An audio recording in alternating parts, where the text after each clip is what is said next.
lot of people are homeless because they've lost jobs or lost their houses, and it's just hard to find a place to get something to eat, or try to find a place to stay, or to get with somebody to get a hotel room for a night, or even if I didn't want to be with that person, there was a roof over my head for a night.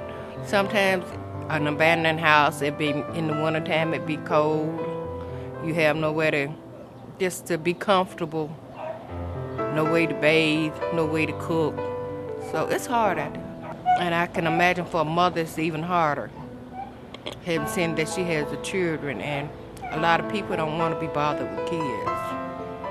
It's hard for a mother to look at her child and tell them, hey baby, we ain't got nowhere to stay tonight. We're gonna have to sleep in the car, or we're gonna have to sleep in this cold abandoned building tonight. It breaks a mother's heart for her not to have a place for a child. When you look into the eyes of any homeless person, but you look into the eyes of a homeless mother and her children, you see fear, you see loneliness, hopelessness. There's a hunger there. There's a wonder, can they trust you? And when I especially look into the children's eyes, and I can figure they're thinking, is this lady going to help us? Or is she going to turn her back on us? And so I'm like a Band-Aid on a big open wound.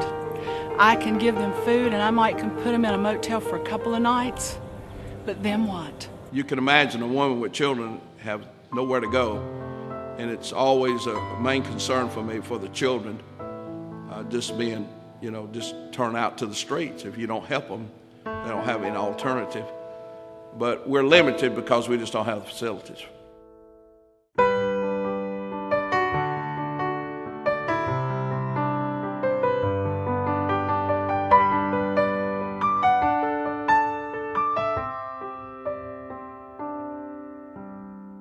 Mary Ellen's Hearth is not a quick fix.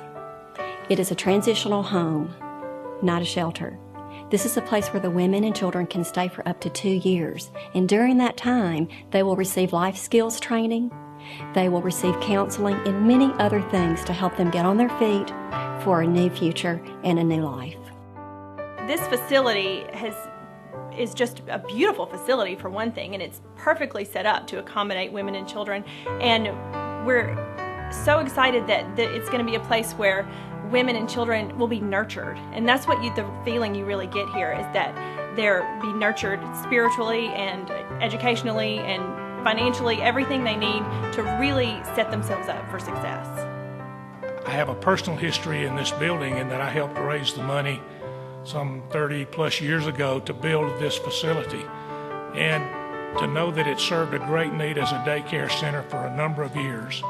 Now to see it converted to an even bigger need for mothers with children who need a place to live, it just says that this area, this facility, this agency, gosh, they're going to provide something in this community that can't be duplicated.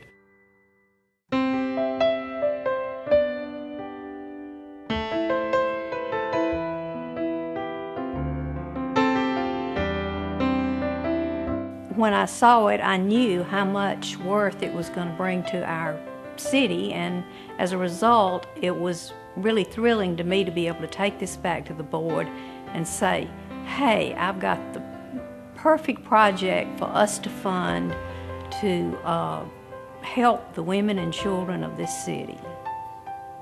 This is a perfect example when you bring the community together with a need and have a resource that was already there to be able to renovate that and recreate this, to be able to have mothers and their children living together in a fashion where they can reconnect with society. That's so important. It does fill a huge void that we have in Montgomery. So many people have come together to do this. It takes a vision, it takes leadership, but also it takes individuals that are committed to the cause. And I've met a lot of individuals here, and everybody plays their role. Those that really can't give up their time for whatever reason, they can give up their talents, they can give up their financial resources, and this would be a wonderful way to contribute and be a part of feeling good. We always say, give till you feel good about it. And this is really one of those great issues that you can feel real good about. Come with me. I'm going to take you to Mary Ellen's Hearth at Nellie Burge, and you're going to experience love and care and all the tenderness that you have not had. And you're not going to be left alone. You're not going to be abandoned. And this just isn't for one night. You're going to have the beginning of a new life, because we're going to show you the love of Christ there.